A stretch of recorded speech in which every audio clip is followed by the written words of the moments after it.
All right, we are live. Anything you guys want to get out of the way before we start the official podcast recording? Let me just do a quick sound check.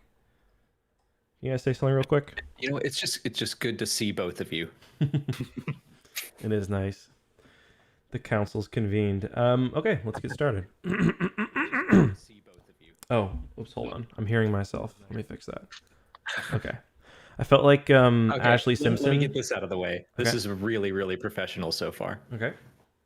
Oh yeah, that's it. No, it's this is a good one. We're only 9 minutes late. Like that's pretty good.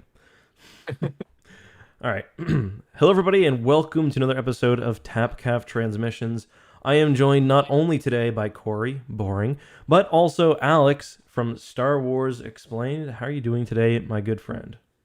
I'm doing great, but I would argue that I'm even more boring than Corey. Dude, you have a green background. Nice of you to say that, Alex. Thank you. Look at his background. That's because I was just talking about Loki. That's why. He's got a customized green background. Nobody with a custom background Hey, is boring. hold on. Just keep talking. Give me a second. Okay. Oh yeah, I forgot you do have the lights too. So today we're talking about book 2. Well, I guess we'll get into that. The second major book of the High Republic, and that is Into the Dark, or no, not Into the Darkness, The Rising Storm. I've been saying that, like, I've been getting the titles mixed up all the time now, but this is kind of a unique experience because Corey and I have kind of just been taking in the main High Republic books, and Alex, you've been all in, right? Yeah. I mean, that's what I, for some reason, decided to do when I started the channel. I was like, I'm going to try to keep up with everything and remember it all. And so, yeah, it's a lot, but I have been enjoying it. I will say, I mean, I just said it right before we went live, that I think it's fair to call this book 2. I think that if all you do is read the novels, like so far, those have been the ones that have really grabbed me, and like I really love them. The other ones I've been enjoying, but it's not on the same level, in my opinion. I was scared for a How second did you there. feel after the first one, the Light of the Jedi? How did you feel about that one? I liked it a lot. I remember, yeah, at least you gave it, like, I think you said a B minus or C plus or somewhere around there. I really liked it, but I was just really, really hoping that we would get to do a lot of different stuff with it. And so I would say it beat my expectations for what it could be.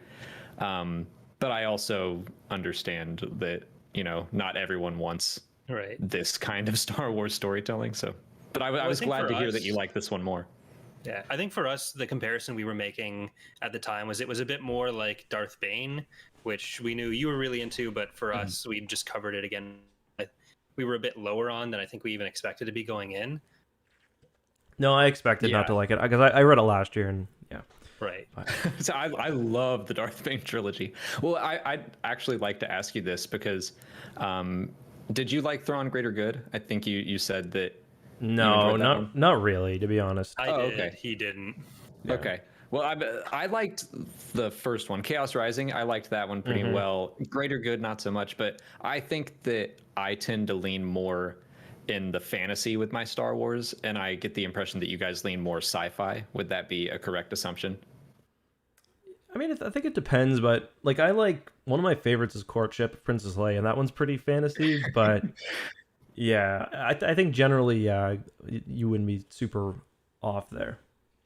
Okay. I think for me, the difference, like the reason I kind of group Light of the Jedi more with Darth Bane is almost over the top in different directions, where Light of the Jedi was kind of over the top light side, whereas Darth Bane was very over the top Tor style as a novel, or KOTOR as a novel, dark side powers. Yeah. And so there was a lot in Light of the Jedi that I think got toned down a bit here on kind of the saccharine, we're all the Republic every 3 lines, that I it wasn't landing as well for me. But I think here it was still present, but it wasn't as omnipresent as in the first book. I thought it was more like in this book, and that's one of my first notes I wrote down. Like, I felt more that it was like a golden age in this book. It was like more of a, like last book, it felt like a lot of tell not show, whereas like they kept saying this is the golden age, and like this book I really felt it, like with the fair and whatnot. But yeah, should we before we get right into the book, though, anything else you want to talk about with the High Republic, Alex?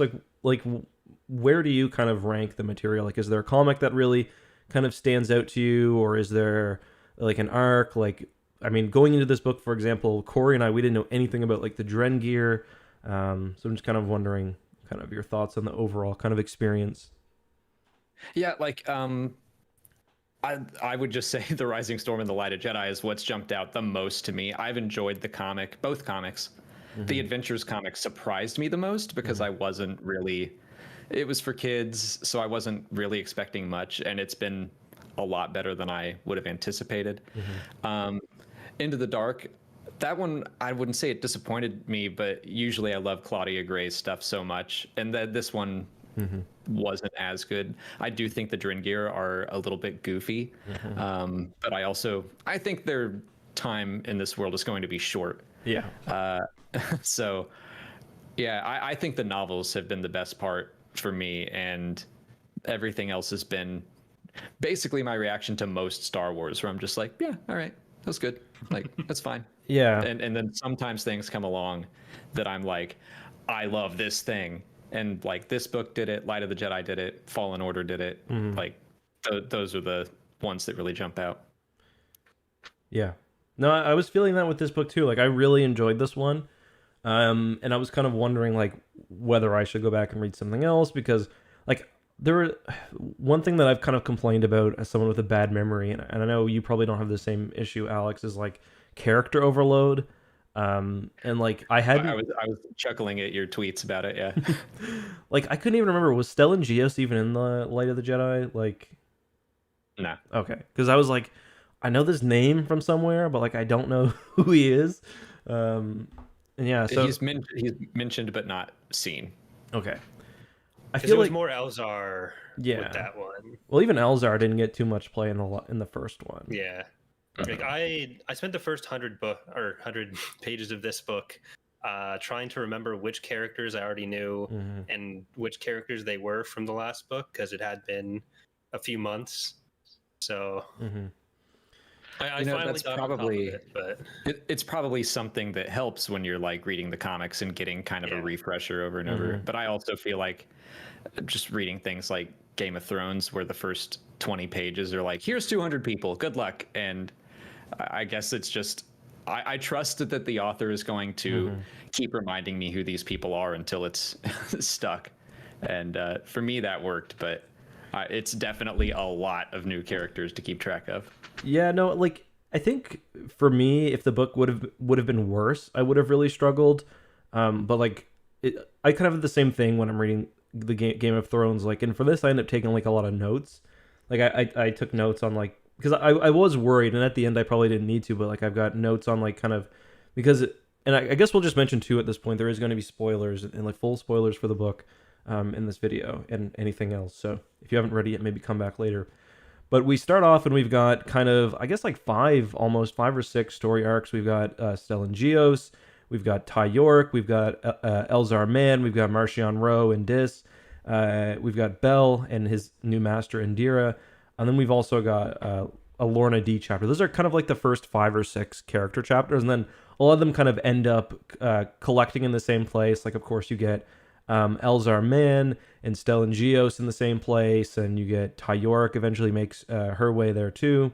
Marchion Ro and the rest of the Nile kind of meet up. So I was kind of worried that we were gonna, keep getting these like 5 or 6 individual plot lines, and then they would keep picking up new characters, but it ended up kind of being a lot more reasonable, like halfway through than I was expecting, I guess. I had that fear in Light of the Jedi as well, because you start off with like the I think it's 5 or 6 chapters in a row where you're starting off and then the person who's telling the story is dead by the end of the chapter. Like, is this going to be the whole book? Is everyone just going to die? Yeah, I think that I was listening to a Force Center podcast earlier, and they were talking about how this book, it feels a lot like season 2 of Game of Thrones, or reading book 2 of that series, where it's like, yeah, there are familiar characters, but there's also some new ones. And yeah, it's like you kind of feel like you got to take notes and remember who these new people are. But the way that these books are written reminds me of a Game of Thrones, where it's like you get a Ned chapter and a Sansa chapter and an Arya chapter and a Jon chapter, and You're like like, just I need kind of another Ned chapter. cycle through them. Yeah. Exactly. And I think I appreciate the shorter chapters in this book and Light of the Jedi, where it's like, yeah, you just kind of quickly read through it because you want to get back to Belle. Like, what's happening with Belle? And it just keeps you going. I really like that. So was that your like chapter you want to read next? Was that Belle for you? I'm kind of curious. I guess it depends. I think probably Elzar, but definitely at the end it was Belle. Yeah, in Those those last few chapters, yeah. Elzar's, I I think, think the first third, I was all about Markion Rowe because he was doing that little temple kind of excursion, and I was like, "What's he heading towards?" full mystery box shifted throughout the book. Yeah, Yeah. What's the Yeah. Markion market looking like for you guys? Because like I was coming into the book pretty high on his chances to get something big done, and thought of him as a lot more capable. That was kind of like peaking towards the middle of this book, and by the end, sure, he has the leveler, but I feel like my respect level in universe for what Roe can do, I'm selling on market. I mean, he takes some L's for sure. But I think he sees like most of the Nihil as pretty disposable. I gotta say, the Nihil were one of the factions. Like just generally in this book, I thought the world building was a lot better. Like I don't know if that's like because of the different writing style or what, but like the Nihil, I thought were a little bit overdone in book one, with like how they were characterized and stuff. In this book, I thought it was much better. But yeah, he's definitely like he's not like a traditional villain. Like he's not like a Thrawn early on, where like for books 1 and 2, Thrawn's gonna do nothing wrong really. He'll make some small mistakes, but like in this, it's like Marchion is like he's gonna have some major fuck ups, and yeah, it's kind of interesting because it's like, and you also we still, I mean, maybe there's something in like the other books, but we still don't even know why he's so pissed off at the Jedi. right. My hot take is that maybe hopefully the Nile and Markion and the Drengir, like I wonder if they're all not really going to be that influential throughout the rest of the High Republic. Like I kind of like this idea that that's what they're all selling. Like here are the big threats, but then Markion just unleashes the leveler. And then like, what if he just dies, but he let like some way worse thing get out, and just because there's no major conflict for 1,000 years after Darth Bane and before episode 1. So I like the idea of just like all of these little things happening to the Jedi over time, and we see them start to degrade. I mean, we even see that a bit in like the end of this one, where it's Stellan is basically called in. I'm pretty sure it's Stellan's called in by Lena So and is like, yeah, you're going to be. It's kind of like almost like a mini Clone Wars situation where she's like recruiting him to lead the Jedi against the Nihil, and he's like, that's not really our job. I don't know. Like I agree. I feel there's like this might be overstating. I feel like there's almost a 0% chance that the Nihil are like a big bad in this. Like I think you're right where they are kind of just setting the stage for something. I still think at some point we'll probably see Sith come in, just because it's like it's that era. I don't think it's a mistake that they're 200 years before and like that they can spend time kind of setting the scene for what comes later. But yeah, maybe the Nile will be the big bad for phase 1. And they'll be dealt with and they'll be gone. Maybe Markion's still running around because he does feel like he's got a lot of baggage with the Jedi. But I think the Nile will probably be gone. But whatever this leveler is going to be like a bigger problem to be dealt with. right. I guess let's just we can just talk about that now. So for those who haven't read the book and who don't care about spoilers, again, full spoilers here. Much of the book is, well, at least Marchion Rowe's portion is him going and finding this strange, well, it's at first it seems like a device, but it's a device and a creature, I guess, called the Leveler, and it's some sort of force creature. It almost like it reminded me kind of the Voxen that the Vong used, but like much deadlier. It like you it's kind of sad. They at the end of the book, Loden Greatstorm, who's been missing for a year at this point and just absolutely been tortured, is saved, and he gets just like the juice sucked out of him by this leveler Well, creature. does he get the juice sucked out of him, or does he get petrified in like It's is unclear that gonna right be now, I reversed? Like a guess. basilisk. Yeah, like is he that you can't make him go through that, get rescued, fall down the cliff. He's got so many oh well now he's safe moments. No, he's Is he dead. just His done that? skull like collapses, doesn't it? At the end, doesn't he like Yeah, turn into like dust? Oh yeah, he's not coming back. Yeah, he's dead. But petrification isn't a bad descriptor for it, because it's a lot like what happens on Malachor. Like there's just all these stone people, and you touch them and they fall apart. That was just the worst freaking thing, is those last few pages, and like I was reading it on the Kindle, Me and I too. was just keeping an eye on like how many minutes were 97%. left in that book. Yeah, 4 I minutes was in like the 3 minutes chapter. left. Yeah, I'm like, come on, Bell and Loden, you can do it. You'll be fine. You'll be fine. Just let them live. And on the last goddamn page, I was just like, shit, just so mad.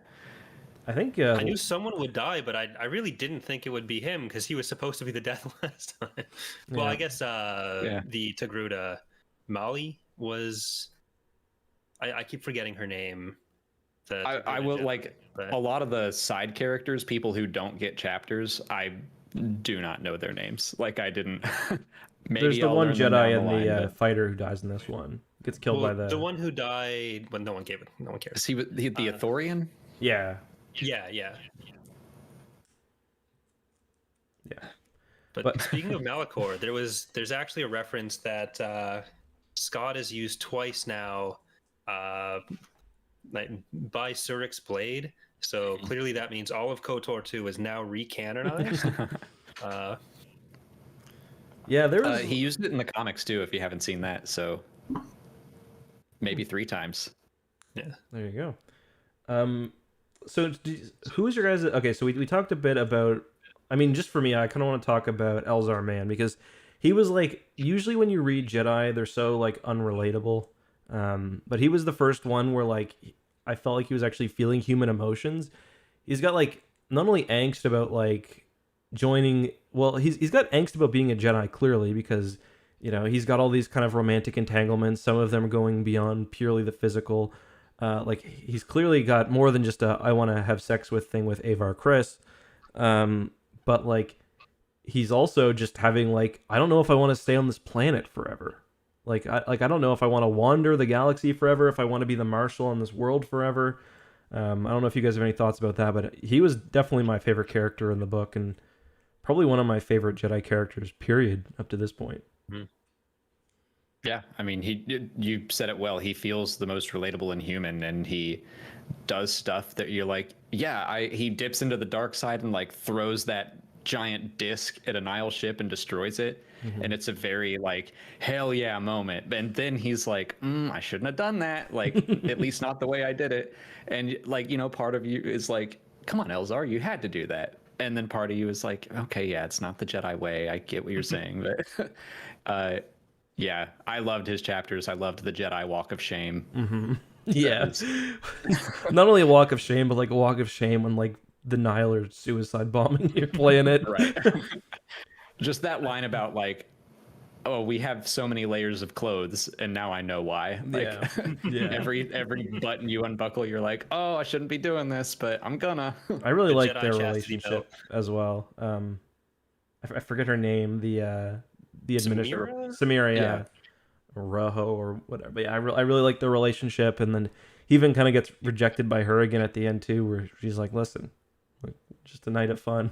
Like, but what was I gonna say? The Jedi of this era are kind of like weirdly deterministic too. I mean, I guess Jedi always are, but I hope that they address that at some time because it's all oh, I'm glad the Force brought you through this, or the Force did what the Force needed to do, and then you have characters like Elzar who are just they're not willing to accept the fact that all their friends are going to die, so they throw a giant world island through a spaceship. And it kind of reminds me like that's a discussion we get in Legends a lot, and then even like how Elzar used the Force there, that was another Legends thing. Like, is it about the result or the intention? So I'm hoping that that's something that we kind of explore a bit more in the rest of the books, because they are at this like the fact that they are in this golden age and they're, they see themselves as the perfect Jedi, you know, like there's some folly in that too, like maybe a lack of introspection or like a lack of discussion or whatever. So I hope we see more of that. I really liked the line about how the Jedi's greatest strength is also their greatest weakness. The fact that they carry every death with them, and they have to, like, they want to give second chances. They want to, like, say, I don't have to kill you to some of these Nihil, and the Nihil never show the same thing to them. And I think it said something about how, like, that's also the gap in their armor. Yep. Their greatest strength is also their gap in their armor. I love that line. But also some badass things, like I think it was Indira who says, like, she killed someone and she regretted it, and then she just looked for another regret to add to her tally. Yeah. It's like, Yeah. cool. Yeah, it's like I forget the saying. It's like, I don't wish bad on people, but there's some people who, like, I smile when something bad happens. Or that's the kind of expression. Yeah, that was interesting too, and it's kind of interesting to see how some of the different Jedi like fall on that spectrum. Where, like, yeah, and in one case you're right, like that one Jedi who saves the falling Nihil only to have him, end up killing. I can't remember the name of the Jedi. Like, that's on one end. And then there's others who, like, are definitely a bit more willing to, be those defenders of peace, and be aggressive and give less of a chance. Like in the heat of battle, if you see a Nihil coming for you, like, are you going to be the Jedi who offers him a chance to surrender, or are you going to be the one who smartens up and realizes what's about to happen? Yeah. I just get the sense that they haven't had to do anything. They haven't had the chance to make these decisions. Mm-hmm. So I think sometimes they don't know what to do. But yeah, I really like seeing them grapple with all of it. Mm-hmm. It is kind of the same kind of dynamic, or the same kind of opposing views between Elzar and Stellan as you get between Obi-Wan and Anakin, and how they see their place in the Order, but on a bit more of a level playing field, because it's not master apprentice, it's people who've grown up together. And Elzar definitely thinks more about the consequences of what he's doing as a Jedi more than Anakin does. Like, he hucks the giant island thing, and the first thing he does is go to someone who's left the Order, like, please make sure I never do anything like that again, and just attaches himself to her. Kick me if I start to like force choke somebody. Well, even that, it seems like it's a responsible thing to do, but it's a super risky thing for him to do as well. It's just as reckless, because he's not really thinking about who he's giving that responsibility to. Like, if it was Stellan, then yeah, he knows what to expect with that. But with Ty, he's seen her do worse stuff, and it's almost like he's trying to absolve himself the responsibility without the results being as important. To be fair, he did just get smashed in the head. Well, yeah, help. He wasn't thinking clearly. Ty was an interesting character. Yeah, she was an interesting character. I'm wondering what her future is. Like, is she somebody who was also in the comics or the books, Alex? Because I think she's new to, at least to Corey and I, right, Corey? Like, she's not in the past book at all. No. Yeah, this is her first appearance. She is going to get a graphic novel in about a month. So, any predictions for her character? I enjoyed her. I enjoyed her kind of, like, that's our only exposure to the Drengir right now is through her. It was interesting. But yeah, I wonder if she's going to go the Jedi Padawan path, or I hope we learn more about her history at least. I hope that she's around a lot more, but I don't want her to, like, come back to the Jedi. I like the idea of just a saber for hire. Yeah. Also, the Jedi were really kind of love Thilothians in this era. Yeah, apparently. they did. Yeah, they're everywhere. There was a lot of this is like one book more than any other where I was like, had Star Wars Wiki open like every 5 pages. I was like, yeah, which species is that? Although the bird one from Empire at War, just like you, Corey, I was like, the second they said like the general description and the blades on the wrist, I was like, oh yeah, that's like, yeah, I love that, because they turn the character in Forces of Corruption has this self-healing ability that's just like, it's pure gameplay, but they turned it into an actual species characteristic for this. And I'm not sure if Scott had played Empire at War, I wouldn't doubt it, but it's probably just because he was looking for species on Wikipedia, and I think it does list that ability there. But Mhm. still, I really love it. I would guess that Scott was a fan and wrote it in because he's pretty well known to do that. Yeah. Just Well, he has so just many write in what he references likes. that I wouldn't be surprised if it was just looking for more stuff in it. Because like Empire at War's expansions campaign is a really, really niche place to go for anything, but it's possible. I don't know, man. Like you always have like certain authors who like, you know, fell in love with this one Star Wars RPG book from back in the day, and next thing you know, it's like alien species. Like what's that one that Troy Denning always adds in, the little ferrets? The squibs. The squibs, yeah. Like the squibs are always added in. Another kind of I've seen chat mention it a few times. Another nice Ashla, which is the Tython moon, was added in there, which was nice. I don't know, was that canon before now? Either way, it was a kind of cool addition, and like meditating Elzar meditating in the sea was really interesting. He's kind of also has this I said interesting way too many times, but he's got this unique role too where he has these predictions and stuff. That's kind of the main thing that the last book ended off with, and then we get bits of that in this book as well, but I thought that was a cool yeah, it's a real slice of his life. Shut the fuck up, Corey. I'm wondering if we've seen the end of that vision that he had, where I'm wondering if he saw something, and because he mentioned the purple glow in that vision, and I think that is connected with the leveler. But now he has experienced all this stuff on at the Republic Fair, and in his head he's like, all right, well, the vision's passed, but I'm like, maybe not. Yeah. Yeah, like that could definitely, like, well, people have been making the Malachor connection. There's a lot of ways you can go. Like, I think the Drengir and the Nihil were definitely like a red herring for that. Like, I agree that they probably aren't the grand evil that he's seeing in the future.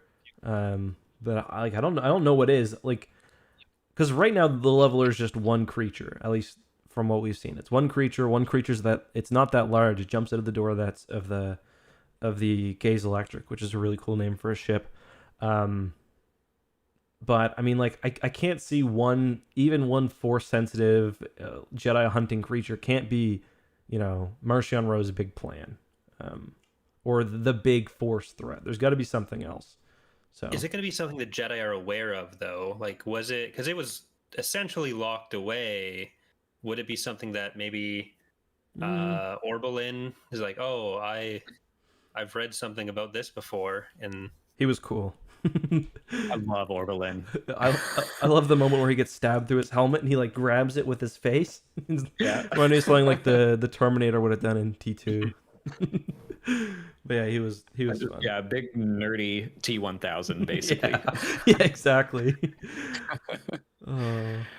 Yeah, I imagine him like those creatures from Mass Effect. I can't remember what they're called. Yeah. the ones in the the little store, like once you go to Normandy? Yeah, or- the little squat one. Yeah, that's what just kind of like bouncing back and forth as he's walking in this big clunky suit.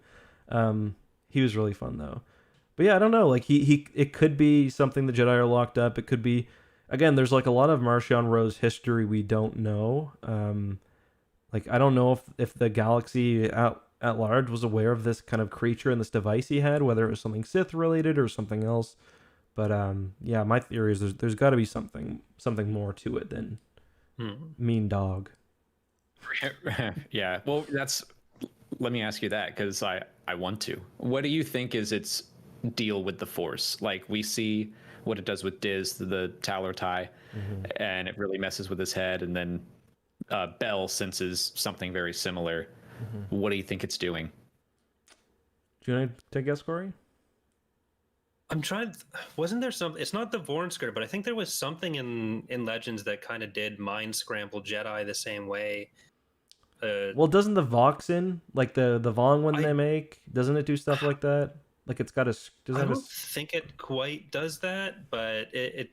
I do think it's like doing some sort of force projection, or I guess the KOTOR 2 power, where the dark side power where you make them like clutch their head and be stunned for 2 seconds. It's insanity. But yeah, that one. I think that's basically what it's doing. Yeah. It seems really connected with fear. Well, that's the level 1 version of insanity. It's fear, terror, insanity, I think, or in some order. I was getting like some Lovecraft vibes, like, and because we do get some insight with this, because he's got like a level of force sensitivity. Just he's not a Jedi, but he's because of his species, and we do kind of see it's like he's just getting overwhelmed, and yeah, I do think that it is going to be like. I don't think it's like draining the force from you necessarily. Maybe that's what his eventual goal is, like what the creature does. Like maybe he feeds off the force. He's probably gonna have the Voxen like quality or the Vornskrill like quality of like he can hunt or it can hunt creatures through the force. Like he'll probably be able to sense Jedi. And then I imagine he drives them insane or overloads them somehow. Then maybe he like. So gobbles up their life essence. Is that what happened to Loden then? He was just so drained already, it didn't take much, and he just completely desiccated of the Force? Yeah, and I mean, maybe that's why... Because I didn't really think about that. Like, I didn't necessarily think there was a purpose to Marchion's experiments, but that is a good point. Maybe he was made like that to be a test for the creature. I think that's a good point. Yeah, why did Loden die and not Bell? I think that's a good reason. But it's like I keep going back to when you read Diz's chapters, it keeps like taking him back to being ejected from like his family. And when you read Bell's stuff, he all of a sudden thinks he's falling. And it feels like it's giving these force sensitive people like their greatest fear, which I think is maybe cutting them off from the force, which I thought maybe that was all it was doing at first, is like leveling the playing field, removing the force from them. But yeah, it also somehow sucks Loden dry. Maybe it was just the force keeping him going at that point. But is Rose force sensitive? That's an interesting point, because yeah, if you right before or maybe as Rose releasing the beast, he's having these flashbacks of being with his father. He's having the same flashbacks that Dis was, essentially. So yeah, that's true, because they both have their kind of family hang-ups.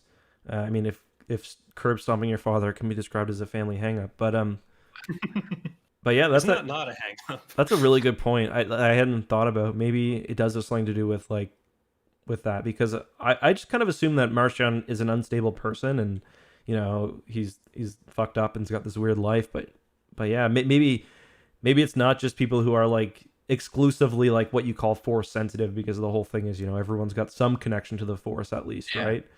Like if you go on the Super Shadow, I don't know if you guys know him. Super Shadow used to be a fan site from back in the day. He had the full official force list of midichlorians. Han Solo had 10. Yeah, but this makes no sense, Justin, because Martian Rowe was not on that list. So I don't know what you're trying to say here. Yeah, that's true. That's true. He didn't make it. He knew the next 20 years of Star Wars coming up. The Star Wars Episode 12 script was on there. That's right. Yeah, I think that's a good point too. Is that if it follows kind of that Vornskr we hunt through the Force thing, where Marchion. Did you listen to the audiobooks? No, not for this one. Okay, because like Molly listens to the audiobooks and they say Marchion. Yeah, they say Marchion and Nihil. And I always say Marchion, and we're constantly fighting over what's correct, and it doesn't matter. No, Molly's right, and I'm right. The audiobooks are really good though. Yeah, she says this one's great. I haven't listened to it yet, but the fact that if Marchion is force sensitive, that it goes right by him and goes down to the Jedi. I think that's pretty cool. Yeah. I also wonder if it's permanent. Like, if it cuts off the force from people, Bell survived.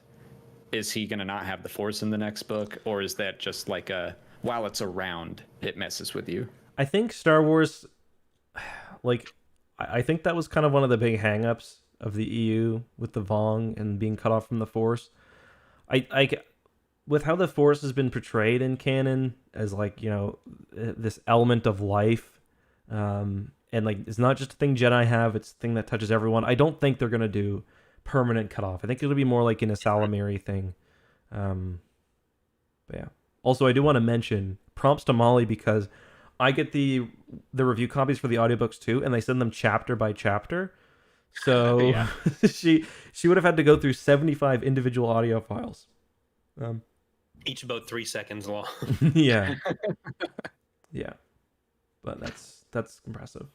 And people in chat are asking, yeah, it's Mark Thompson who did this one. He's really good. So presumably by the end of the High Republic, the Republic's no longer going to be on its high anymore. So do we think like Wave 1 ends with Lena So actually dying and not miraculously surviving the attack? I really thought she was going to be dead after this. I think she's a double But agent. I feel like symbolic. Oh, you think she's a Nihil this whole time? No, I She's think she's been a Sith Lord. Spice the entire. Really? I'm half Darth joking. Plagueis. Huh. I'm half joking, but I think there's something going on with her. Like, Yeah, they've never done that. They've never had the Chancellor that everyone respects be the Sith Lord. I That's don't it. actually think she's a Sith Lord, but I do think there's something else going on. Like, I don't think she can be so naive. I think she's setting herself up as like, I don't know. I think the thing they're going for is idealistic, not naive. Just Yeah, I mean, that's the whole point. but of the series. she's holding the okay. Like I get what you're saying, but the two kind of cross paths at some point when the Republic's under attack, and you know they've got shipyards with nobody protecting them. They've got world fairs with nobody protecting them. Like, I don't know. I think that's all naive and just they thought that they dealt with the Nile in the first book and they were overconfident and they were like, okay, well that was just a weird problem. They called it the Great Disaster. They were treating it like some freak accident, whereas now it's like very clear this is no accident. We're coming to kill you. So I chalk it up to naivety, but when you said she's a Sith Lord, despite it being like, you know, we've done that before. It would be sick. if it's it happens kind of- to Yoda twice, how is he gonna feel? Yeah, right. Well, it's kind of like I don't hate this idea that the Sith keep trying it and they get a little bit closer, a little bit closer. I having seen her own like inner monologue in Light of the Jedi, I can't remember if it was in The Rising Storm. I get the sense that she is idealistic and yes, naive. But mostly also just- having two giant lions is a very Bond villain thing to do. Yeah, I am mostly just joking, but like, I am kind of like, I don't think she's actually a bad guy. I definitely don't think she's actually a Sith, but it would be something to have like this purely idealistic character like have a fall from grace, you know, to like, oh, this because that's like a death of the like ideology in a way too. Like if you have I think that's why she has to die, not become like her dying would represent the end of that period more than like her deciding she wants some kickbacks from the Soros sub military production or something. No, I don't. I don't think that's gonna happen. But yeah, I don't know. It's just I think they are probably just setting her up to die and it be kind of the death of the era. But like, it just, I think the idea of what if there was something else going on is interesting. I wonder how long the whole 3 phases is going to last, or we don't even know for sure if it's just 3 phases, but they talk about how what the Acolyte is going to take place at the end of the High Republic. So the whole era goes for 150 more years. And I'm wondering if all of the books are going to span that amount of time. And we're going to see Vernestra Rowe like become a Jedi Master and then die, and then like the people that she trained are gonna we're gonna like maybe see a cycle of characters and really see generations of change for the Jedi Order, which it wouldn't surprise me. Is a generation essentially. Yeah, because I feel like they're moving pretty quick. Yeah. So let's explain because there's as of now 3 phases. You probably know the names, do you, Alex? Light of the Jedi is phase 1, and then Quest Quest and Trials, right? Yeah. I can't remember which is which. I think Quest is 2 and Trials is 3. And then within these phases, at least within this first wave, there are also multiple waves. Yeah. This is the beginning of wave 2, or is it the end of wave 1? Beginning of 2. So and it's going to be a lot bigger than wave 1. And we know I think they've also said there's going to be at least 3 waves within this phase. So there's lots of stuff coming. And like, I mean, I imagine if these sell well, which the comic at least is selling exceptionally well, the High Republic comic. It's almost hit 1 million sales, which would put it the top-selling comic of the decade, only behind the Star Wars. The two, I think it was. I think the source for that was Kevin Scott making a joke on a live stream a couple days Oh, ago. really? Okay.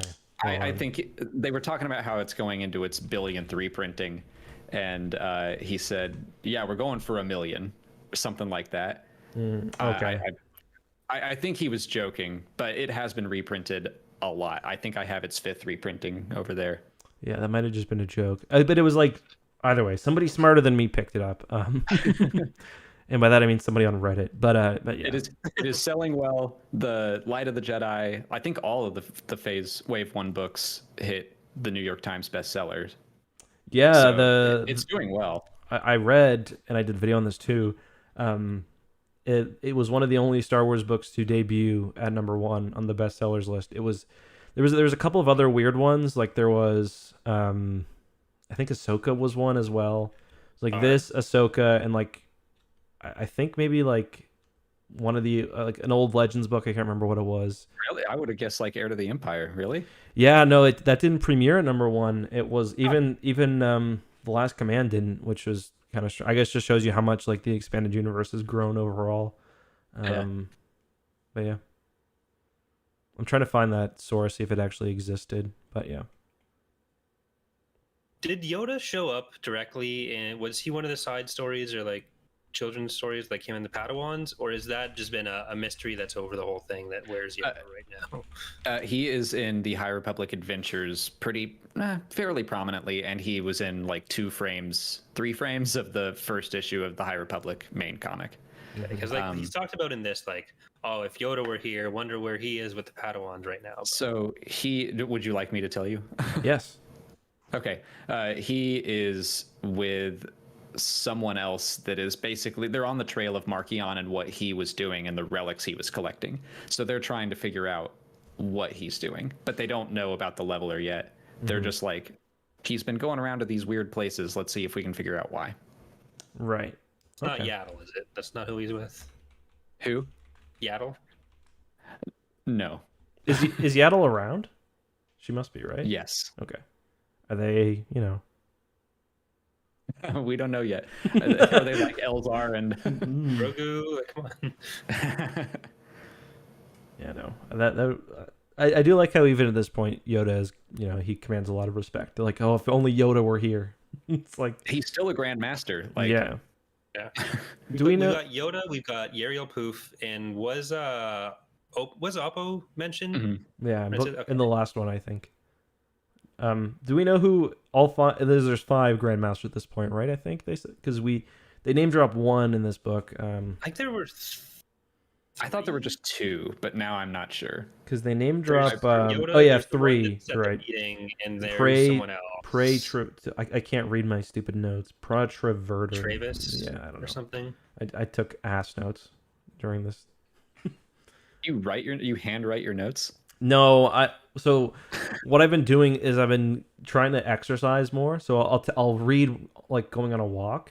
So it's like I've got my Kindle in one hand. If I need to take a note, it's just like open my phone, write something quickly, hope for the best. It's also at like midnight. I go for my walks at like midnight. Yeah. And I'm just like some nerd with a Kindle in front of my face, just asking to be mugged. Give me all your Star Wars. Please don't. The book's not out yet. I'll get in so much trouble. Don't leak it. Do you want to be a guest on my podcast? Please don't leak it. That's funny. I actually, I almost lost a copy of which book was it? I think it was Chaos Rising, or it was no. I can't remember which. It was one of the Thrawn books or one of the Alphabet Squadron books. On one of our trips to LA, I left it on an airplane. And I had to go back on and get it, and I was like, "Oh my god, I mean, realistically, what would happen?" But like, it wasn't out yet, so technically, I maybe could have gotten a little bit of trouble. But yeah, you just gave me an ulcer, like thinking about that. It probably wouldn't have amounted to anything, but I would have been so worried. Yeah, I thankfully was able to go back and get it. Like nobody touched it, but yeah, I was scared. Yeah, because no one else knew what it was. Yeah. Chaos Rising, whatever. Up at your door, and there's nothing you can do at that point. I've told Corey about this, Alex, but whenever a new Star Wars book, whenever we get one, I control F it for like certain key phrases. I'll like Right, you told me control that. F Palpatine, Star Destroyer, Empire, Yuzan Vong. You just got to write a script to do all that. That's true, actually. Oh man, that's a good idea. I do that too. I just control F Biggs, and it never has shown up anything. Let's see if It'll be Big there showed up in someday, High buddy. Republic.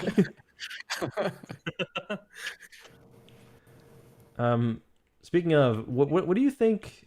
For one, I'm curious, since you're on, what you think the Rogue Squadron movie is going to be about. I was gonna wait until the end if you hadn't brought it up, but I was watching your video yesterday about Patty's nice. comments and stuff. So what I'm are your very thoughts? excited. Do you think it's and about the So era too? Do you agree with my thoughts on the era? Or... Oh, yeah, I think that makes the most sense because of Wedge, like Dennis Lawson. Unless they're going to DH him. Like, I don't really want them to recast Wedge. So, yes, making him the flight instructor that still flies with them. I want him in an X-Wing cockpit because we didn't get it in 9. I would love to still see him flying around. So, yeah, I think that post-episode 9, I think what you tweeted was something like doing first order holdouts until, like, the real threat is revealed. Yeah, that little pitch right there. Yeah. I like that.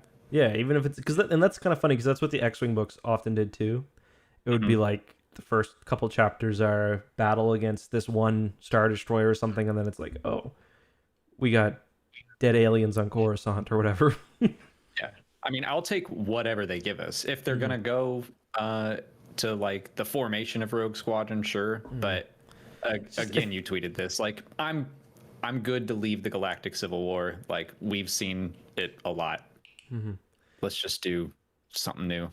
Yeah, and they're also kind of at the time period where they like take a break from the Galactic Civil War. Then when you come back with Rogue 2, like the sequel to Rogue One, then people are excited to be back there. But if you're just like gonna keep, it's like the same thing about the Clone Wars and Legends. It's like every book that came out, every television show, every like comic was Clone Wars, Clone Wars, Clone Wars, and it's like you lose your interest. So like, give us something new.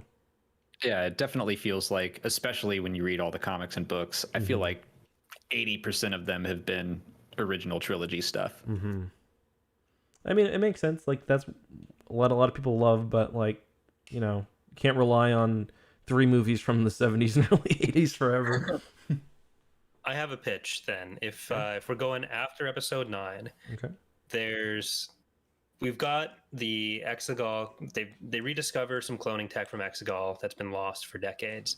And Wedge, missing his friends, looking for a new purpose, is reforming a new rogue squadron, all with Biggs clones. Say no more. He had one mustache hair and Yeah. he was able to clone him. It's like the first scene is like them kicking the door to Biggs' old apartment on Coruscant. It's like, find the razor, it's find the razor. Yeah, find a It's brush. like with Kylo, where it's Wedge going back to Yavin, scouring the jungles for that one mustache hair. Yeah. The Webbish Bog or whatever that thing was called. That was going to be in episode 9. Shows up. It's like, we made the art already for it. Like, we got to use it. We got to use it somewhere. You're looking in the wrong places. Look for hair from his mustache, not his head. That's where his power was. Yes, I'm excited about everything they've said so far. Don't really know much about the writer they announced, but Yeah, that's Like- kind of my thoughts too. yeah, it's always weird. Like, I want to jump back and like judge their old filmography, but I try to remember that like screenwriting is such a messed up field, Especially that, with a movie like Star Wars. Where right. Well, I remember when Chernobyl came out. Craig Mazin, I was like, this series is amazing. I want to see other things this person has done and watch them. And I looked up his filmography and it was like Scary Movie 3, Scary Movie 4, superhero movie. And I was like, whoa, like what a glow up. the dude had it in him the whole time. Okay, before we rip on Scary Movie 3 too much, that was pretty funny. There's one scene in particular where the sheriff's hat gets slightly bigger every time the camera pans back to her. And by the end, it's like fucking this big. It's hilarious. I don't Why know don't if they it's do held that up. in Star Wars? Yeah. That's what Detours was going to be. I'm so glad that genre died like as quickly as it came in. There were years where every movie was just teen movie, not another teen movie, scary movie, superhero movie, and then they just all stopped at once. I don't know why they stopped. They were Stop making garbage. money. Well, they were garbage, but streaming platforms come along. How cheap must that shit be to make? Sure. That it Get one of the Wayans brothers in a script, like you're golden, or like not even just like just write one. Like let If Marlon streaming Wayans had come go up- in a room for a minute. if streaming had come up as like as big as it is now, those movies would have stayed everywhere forever, and we would not have gotten away from it. When YouTube inevitably implodes, we should all write not another space battle movie together. That's actually One last cash. I'm literally sold already. I mean, that's Spaceballs, but we can do it worse. But Spaceballs is a bit like That's the key. antiquated now because like we've had, lots of garbage sci-fi movies since then that we can draw from. That's true. So besides for besides for Rogue Squadron, which of the other a million announced projects are you kind of most excited for? Generally, I'm just like looking on the horizon. Like right now, we're just inundated with Bad Batch. I am excited for Visions just because that's going to be so unknown. But of everything on the horizon, just knowing so little about the Acolyte excites me. The idea that it could be almost anything and it's got like a dark side connection to it. I'm like, that sounds very different. I'm excited for Book of Boba Fett. I'm excited for Mandalorian Season 3. Obviously, I'm elated about Kenobi and Andor. But just not knowing what the Acolyte is that's just cool. What about the Bad Batch? Like, how have you been hyped on it? I haven't seen much on Twitter from you about it. Are you feeling it? That's because I'm just trying to stay off Twitter more. But yeah, I've been really enjoying it more than I thought I would. I think it's the best first season of an animated show. Easily, like yeah. it's just every episode is like, yep, I see what you're doing. It's deliberate. It's still surprising me. I think it's great. Yeah, no, I agree. Anything else you guys want to talk about High Republic? I mean, I feel like we jumped around the book. I mean, the book jumps around a lot, so I guess it's kind of appropriate that our conversation jumped around a lot. I'm just reading some of my notes. I got sexual tension. That's always good to have in a note. I am still a bit thrown off by how different the galaxy is just 200 years before Phantom Menace. Like, yeah, but The Republic keeps getting talked about as if it's like such a recent development, I'm not sure how far back they're saying a lot of it goes, but we do have, they're talking about Naboo, Mutalisks, Pandora. So this is all stuff that'd be pretty far out on the Outer Rim in different directions. yeah, Naboo is pretty There far seems to out. be- Yeah. And like Naboo in Legends, it was very recently joined the galactic community before episode 1, because like Plagueis Gungan orgies, was they had to signing get up. those under control. So I figure it's like you have your core worlds and then probably like a bunch of little branches Right. coming off of that, and then the High Republic, the expansion of the Outer Rim is trying to make it less of a branch and more of a Right. complete circle. But do That's we think how we're I've going been- that far back as like, is there thousands of years of the Republic before, or is the Republic closer to the kind of 1,000-year mark that? We know the Jedi are at least thousands of years, but I don't Yeah. know. Thousands of 1,000 generations. Yeah, So- sorry, I just meant from the High Republic text. Yeah, 1,000 Oh, yeah. generations from. But yeah, I don't know. It's a good question. I kind of hope. I like the idea that the kind of Legends idea that the Republic existed in some form for a long time, and then like Obi-Wan is kind of vague with that statement, though. It could be like the tiny Killick generation, so that could only be a few days. Are they human generations? That's true. What is a generation in Star Wars? Could be anything. But like maybe because in Legends they have that, like they kind of reconcile that the galaxy was fucked up for a long time. The Republic kind of reformed. I wouldn't mind if they did something like that in this, where like the Republic as it existed maybe isn't quite as old, but there's been some form of galactic government for a long time. I think I think they're still using that in canon, because it's like, yeah, there was the old Republic is a thing, and then Darth Bane happens and the end of the Sith Wars, and they're like, let's kind of start fresh. And so we're in the Republic, and everything before that is the Old Republic. You ever think somebody like one of the bureaucrats was like, why do we keep signing these documents Old Republic? Like, Yeah. We're not going to be around forever, huh? There's going to be a new Republic someday. It's just future proofing. yeah, but I mean, we're eventually going to get some KOTOR stuff, and that'll probably, help fill in that gap slightly. Legends was it was too much of the same thing over and over again, where it's like Sith War, break, Sith War, break. The Sith are gone for good this time, but they're not. It's like, right. Hopefully it's a little... still do. Okay, well, here's something we can talk about for High Republic. I do hope that some Sith show up. Like, not to the Jedi's knowledge.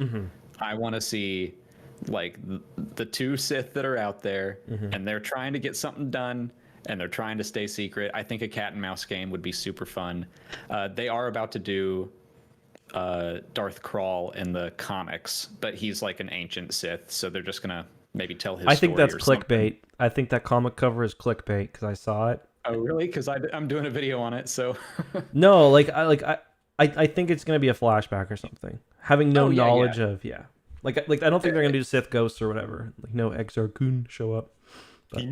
I think a flashback, or it's they talk about him in Dooku Jedi Lost, so I think they're just gonna tell his story, kind of like they did with Momin in the Vader comics. Do you think we're getting, if we get a Sith appearance, do you think we're getting Darth Plagueis as the apprentice / master there? Are we going to see Plagueis coming up? Or is he going to be kept as a kind of later, closer to the prequel era? That's a good question. I'd love it if he were the apprentice in The Acolyte. Yeah. Like, if part of that story was him killing his master, that'd be cool. Yeah, my theory is that... Sorry, go ahead, Corey. I really hope it's still like Darth Tenebris. I want to see a Bith Sith Lord.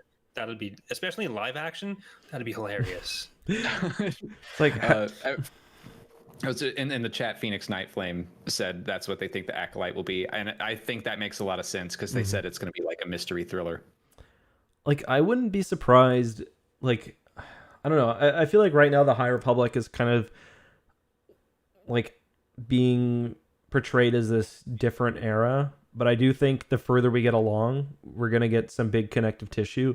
And I do think it's going to be the Sith ended up being behind a lot of things that are going on. Like I don't think they'll ever encounter... Like, you're never going to have a Jedi killed by a Sith or anything like that.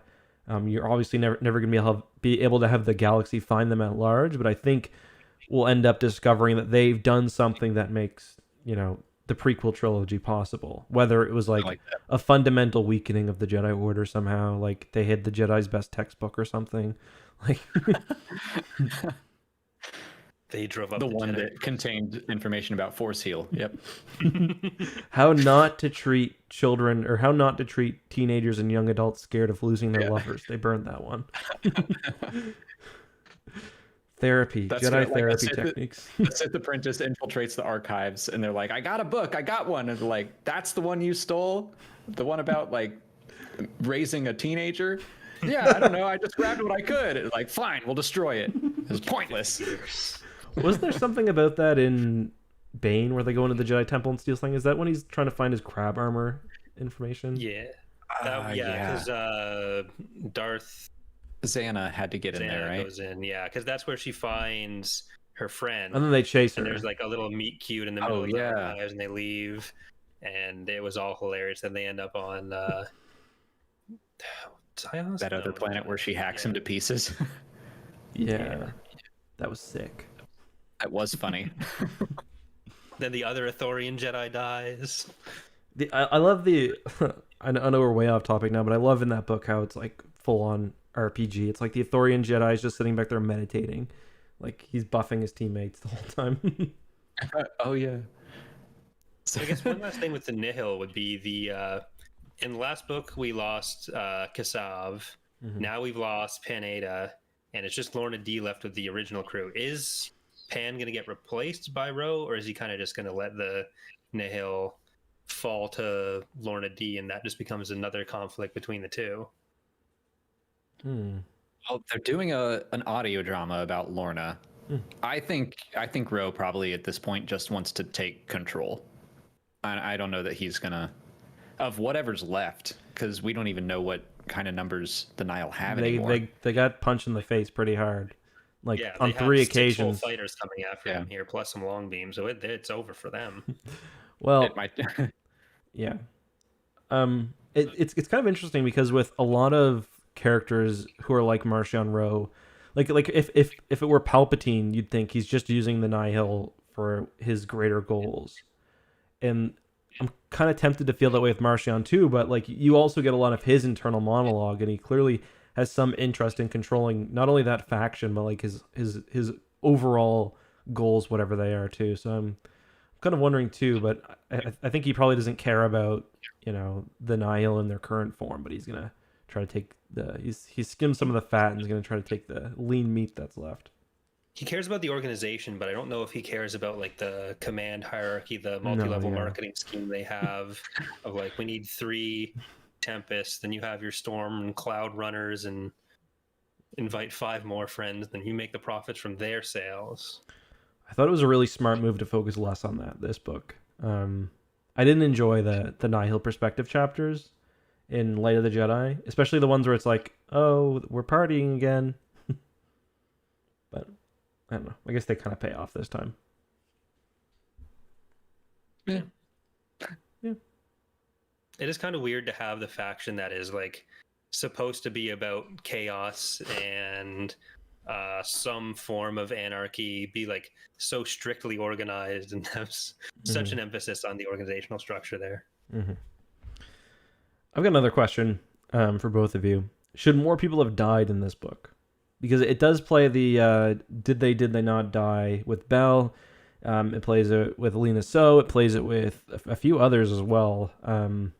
Did they need to kill more people, or did Kevin Scott need to kill more people to make this interesting, or was it fine, do you think? Because it wasn't like Rise of Skywalker bad with like, that teasing it that hard, but like Chewbacca. And... yeah, but Bell especially has really 2 scenes. He gets impaled once, and I thought he was gone that time. He gets impaled once, then he also kind of almost dies in his ship. Yeah, what are you guys' thoughts on that? I definitely didn't walk away from the book thinking that, because I was just furious about Loden. So no, I don't think anyone else had to die. I wouldn't have minded maybe some of the other secondary characters like the Ithorian, like names that you recognize and you're like, oh no, but it's not devastating. Yeah, like Indira. I wouldn't have minded that, but yeah, I thought she was gonna die. Indira would have been like, God, poor Bell. I'm just yeah, just losing everyone. He's cursed. Yeah, but I love him. Oh yeah, he's cool. Like, I don't think more people had to die, but I do think someone other than Loden dying instead of Loden was kind of what I was expecting, at least, either Lena or Stellan, honestly. Where it just felt like it was kind of carrying on the same loss from the last book. Like, we did see that Loden was still alive at the end of the last book, but everyone else in the universe thought Loden was dead. So coming into book 3 or any of the other side stories, from all of their perspectives, it's not something additional that's necessarily been lost. It's going to be retreading the, oh, Loden's gone. I think there's a reason for that. I need to just like organize my thoughts at some point, but to me, I think Loden is like the best of them, where he's been tortured for a year, had both of his Leku cut off, and like they make it pretty clear that he just never fell. He was still a great Jedi. And so if he's the best of them and now he's gone and was killed by whatever this leveler is, like that makes the leveler scarier, but it's also like, oh, the one of you that knew what to do and knew not how to fall is gone. Like all of the others, Elzar, Avar, Stellan, like the big leaders of this era, they've got flaws. And I think they're going to mess with them as we continue on, whereas Loden may have been able to offer some guidance. Yeah, that's definitely fair, especially centering the Jedi, where like I was kind of seeing Lena's death as being symbolically the same idea, even if not the same kind of like personal strength in her that that Loden kind of exemplifies. But especially because it is supposed to be centering the Jedi so much more, that does make a lot more sense. And also it just hurts. Yeah. Alex, you're running low on time here, right? I have 17 minutes. Okay. I'm wondering, for one, what do you guys think about Elzar? Is he going to continue down his path here? Because they joke with it pretty quickly, like where it seems like he's turning the dark side. It's a trick. But after that, he's like, maybe that wasn't a great idea. Like where he pretends to force choke the captured Nihil agent. So what do you think? Are they gonna continue? Is he gonna continue down that path, or is he gonna get the help he needs? I can see it going either way. Where I like the idea that he does this dark side thing even before that, like with the throwing the disc. Yeah. And no one really, everyone's like, they sense it and they're like, that didn't feel great, maybe we should talk about that later, but they don't. Yeah. And he's a lot more first thing upset. they do, yeah, the first thing they do is then make him do that, like what you just said. Yeah. And so I mean, I think that's just, the dark side is a slippery slope. And yeah, you can use the dark side for good reasons, but then it becomes easier to use it again and again and again. So I guess in my head it makes sense for him to keep going, but I'd like to see the Jedi ask him to keep doing stuff like that and him refusing to, and maybe becoming a lost 20 or something like that. Yeah. That's interesting. I like that idea. My other question is, we're not seeing much of Avar. Well, we saw her a bit in the 2 books, but kind of she's treated almost like the greatest Jedi in this period, at least one of them, and she's the new Marshal of the Starlight Beacon. Do you see a lot of her in the other books? Like, is she kind of like? I mean, she's obviously in Light of the Jedi, but I don't think like not as much as some of the other characters in it. Now she's kind of gone. And she's spoken of in like not hushed tones, but like with a lot of reverence, I guess. So she's pretty central to the comic. Okay. The main Marvel comic. Okay. So she's off dealing with the Drin gear right now. Okay. That's Go ahead. No, go ahead, Corey. Sorry. One of the things that I did like about it is kind of towards that, where even though there's so many characters that are in the book, the books are doing a really good job of showing that there is still other stuff going on in the galaxy, and that you can't just say, like you can in a lot of like Marvel stuff, like, oh, why can't Iron Man come in and save us on this thing? Why is this just the Spider-Man? Or that's a really terrible example. Iron Man's in those, but and literally anyone else I could have picked, it would have worked better. But we kind of know that she's off dealing with this other problem, and it feels okay that it's off screen without really detracting from the story, and it really helps with the world building, I think. Yeah, like you could tell there's a tie-in novel set following the kids, like the Jedi Padawans in this one, because it like Race to Crash Point Tower surprised me a lot. I think Daniel Jose Older just knows how to write to a young audience without alienating the older. I wrote my review for Rising Storm, then immediately picked up Crash Point Tower, and I was like, this was so great to read right afterwards. Like when Ty and Elzar are on their flying beasts, and Ty goes like, I'll be right back, and then later she's back, and you're like, well, where'd she go? You see that in Crash Point Tower. And yeah, just seeing kind of that one, it's a very short little book, but it's a lot of fun. It's probably the best middle grade book that Star Wars has had since like the Young Jedi Knights. Yeah, my man. We're reading those right now. We're on, I think we're on book 9 now, eh, Corey? Or 10 even. Yeah. We just finished Illusions of Grandeur, We're so sad. I think that is book 9. Yeah, we're almost done. So do you guys want to finish off with I've got one more question for grade? Alex. Okay, I got one more question for for Alex. What kind of genre or which Star Wars author that hasn't been a part of the High Republic would you want to see involved? Like are you looking for the Michael Stackpole? Come on, like, yeah. Every chapter is just Elzar Man. I won't. Betting another woman or man or and creature. then being like, whatever. oh, what have I done? Third time I made that mistake today. Well, I don't think anyone else is joining. It sounds like it's these 5 authors and that's it. But if I could throw someone else in there, I really like Delilah Dawson's style. Mm-hmm. I think she tells very unique stories, but yeah, obviously, I'd love a Michael Stackpole book about like what are the non-Jedi people doing right now? Mm-hmm. Let's get some.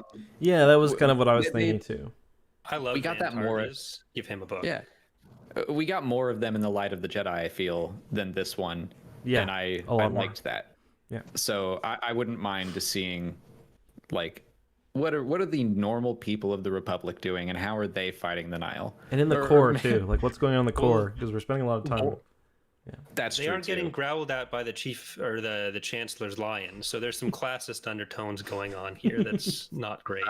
And now I want James Luceno to come in and write an Iriadu book. Yeah, Because that those was guys were awesome. they were. the second they show up at the end of Light of the Jedi, I'm like, oh, you fucked up now, Niall. Fuck around and They're find gonna out get you. the planet. Yeah. You know that's like Tarkin's great grandmother or whatever, or like great Yeah, great right? grandmother.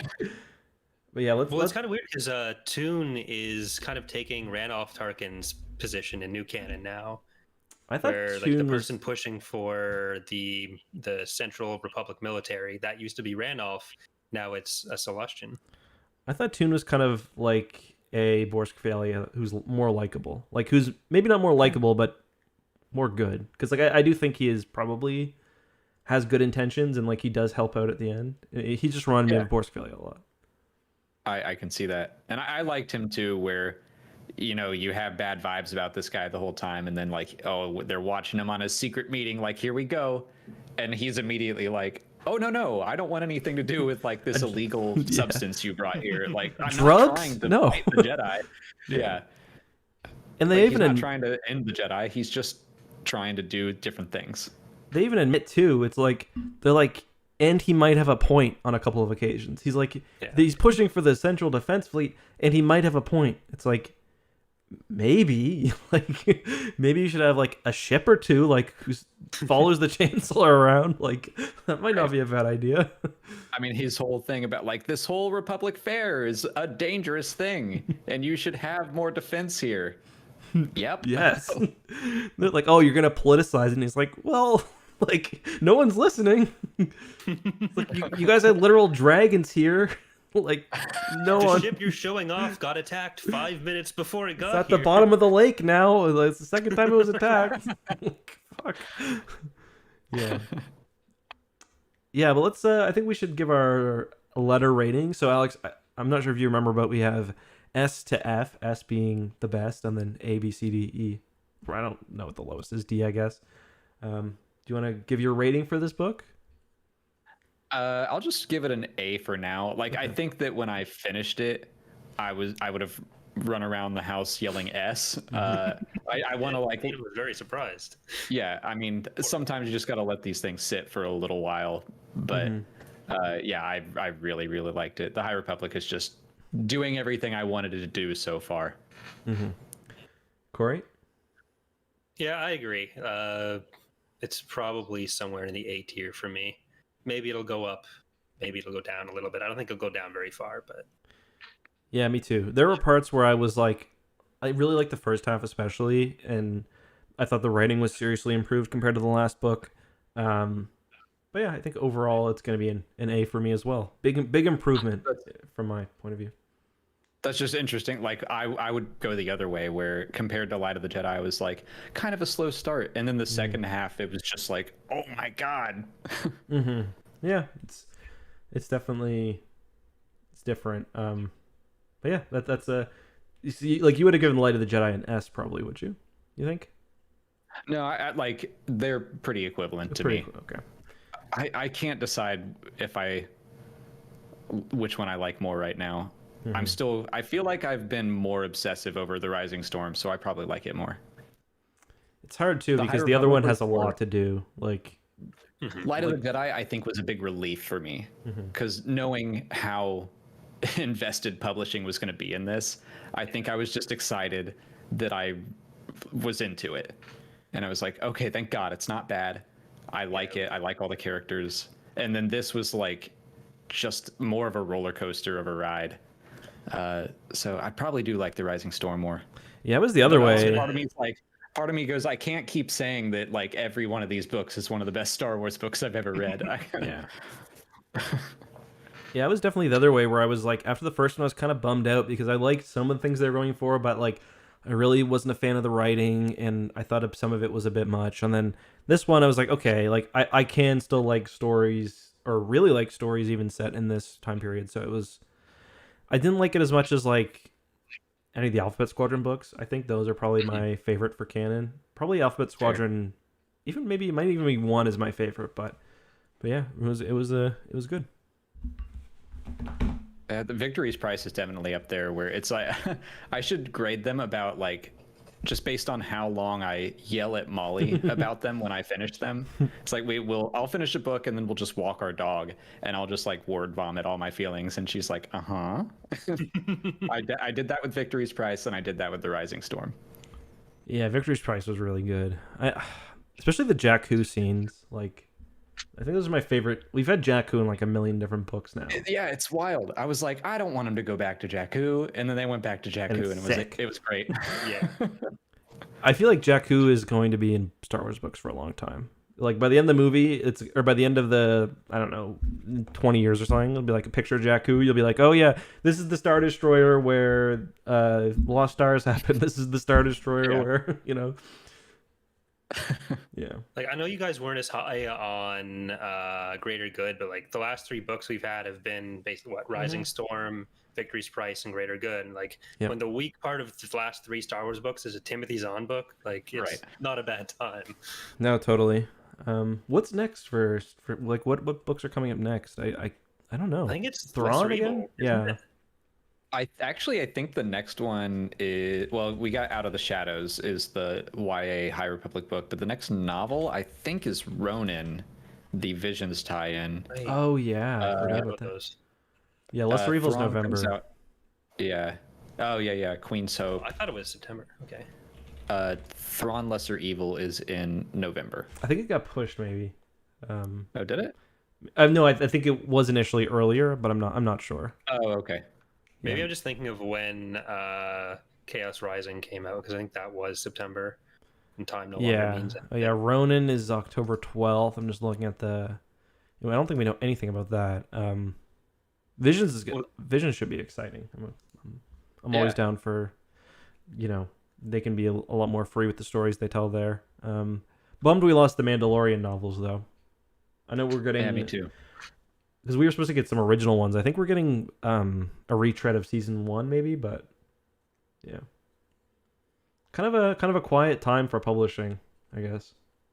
I think there's more to be announced, but yeah, I doubt there's going to be anything between now and Visions. My question is, are we going to get any more Timothy Zahn books once he's done Lesser Evil? Are they going to retire the old Zahn man?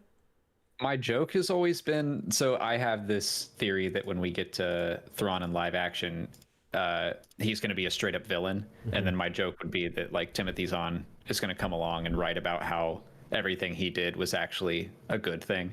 But I've actually like really come around on the discrepancy, the inconsistency of the character, where I'm like, I think maybe it's just a character arc that I was blind to.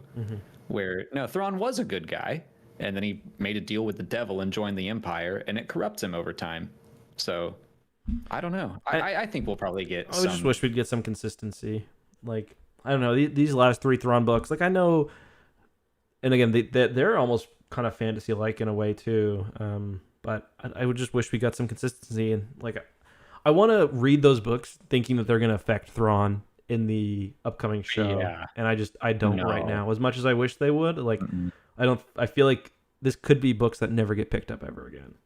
I totally agree with you. I wish that he knew anything. Timothy Zahn knew where the character was headed, so that he could foreshadow it. And then, like, as a reader, you'd feel rewarded and like, oh, I know something. No specifics, but I know something. And I can see how it all connects. But yeah, a lot of times you like read these books and you watch Rebels and it's like, I didn't get much out of that. Yeah. Anyway, I think that's all we should keep you for, Alex. Corey, maybe we can just answer the questions like on next episode that we have. Yeah, it'll be Young Jedi Knight, so it should be relatively quick. Yeah, other so than that. we'll answer the High Republic questions as well. But yeah, thank you, Alex, for joining us. Is there anything you want to take a second to plug before you hump off? And is it D&D tonight? You said gonna slay some playing D&D with my crew. beauty. So I assume most people here know about Star Wars Explained, so I'll shout out. We have another channel. Right now it's just called Malix for Molly and Alex, but we're doing a show with our friend Ashton called Explain It to Me, and we're having people come on every episode. Right now we're going through Loki, but you know, when Mortal Kombat came out, we had some Mortal Kombat experts come on. We had Mark from the Templin Institute come on for the Godzilla. That movie great sucked. Mark word vomiting at everyone for like an Good hour God. straight, and I loved it. I want to do like a whole series with Mark just because he has like the saddest, funniest stories. But, yeah, I'll shout that out. All right, so everyone, if you want to find those, you can look up Explain It to Me or Malix. That's Malex. Good channel. I've been subscribed to that since that was the old Malix Vlogs channel, or is that different? Yeah, so we'll probably still do random stuff there, just like basically anything that's not Star Wars. I think I might have an appearance there somewhere in one of the vlogs. So if you guys look closely, yeah, I bet you do. So yeah, make sure you check that out. And yeah, thank you so much, Alex, for joining us. You know what? Real quick, I will say that you made me in one video where we were at EA Play together, and I was like, "Do you want to do a face reveal?" And you were like, "Nah." So I took all this time to like rotoscope your logo over, or I remember keyframe that. your logo over your face, and now here you are. Don't even care. Yeah, and it's funny too because somebody else uploaded one, and I was just right there the whole time. I forget who it was, but yeah, I guess I like wasting people's time. I guess which is why I do YouTube videos for a living. You're worth wasting time for. It's one of the nicest things anyone's ever said to me. But yeah, I guess we'll sign off. Thanks everyone for checking out and listening to this episode. Of course, if you're watching on YouTube, you can find TapCav Transmissions on all your favorite podcast places. And if you want to leave a review that we'll read at the end of next episode, include the word... Alex, what's a good word? Just any word that someone has to work into a review somehow. Oh. Bumble. Bumble, okay. It's going to be about me for sure. All right, work Bumble into your review and we'll read it at the end of next episode. But until next time, goodbye, everybody. Oh, next book, Corey, what is it? Young Jedi Knights? The next Young Jedi Knights book, Okay. the name of which I forget. So. Okay, the name of which Crisis I forget. at Cloud City. Crisis at Cloud City. See you guys then.